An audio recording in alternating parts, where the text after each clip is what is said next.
Good morning, Michael here, and today our devotion is coming from the Gospel of John, chapter 15, and actually from verse 7.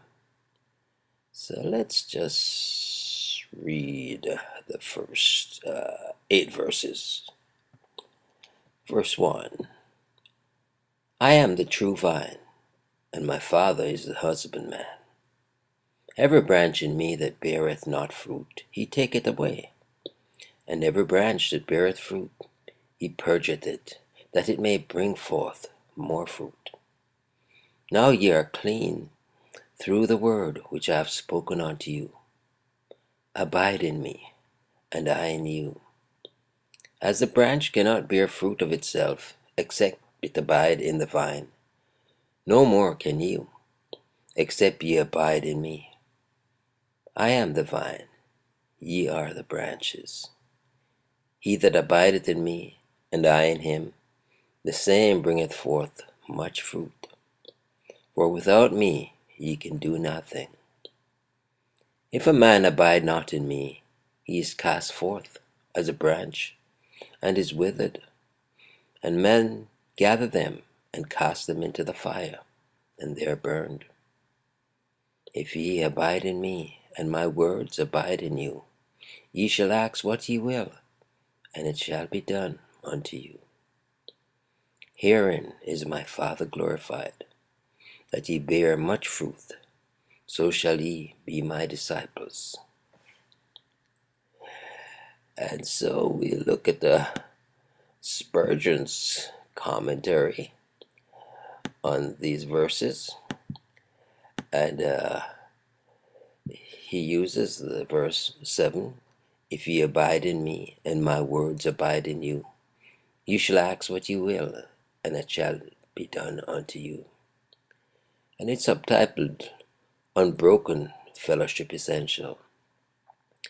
So Spurgeon expounds, of necessity we must be in Christ to live unto him, and we must abide in him to be able to claim the largesse of his promises from him. To abide in Jesus is never to quit him for another love or another object, but to remain in living, loving, conscious, willing union with him. The branch is not only ever near the stem, but ever receiving life and fruitfulness from it. All true believers abide in Christ, in a sense, but there's a higher meaning, and this we must know before we can gain unlimited power at the throne.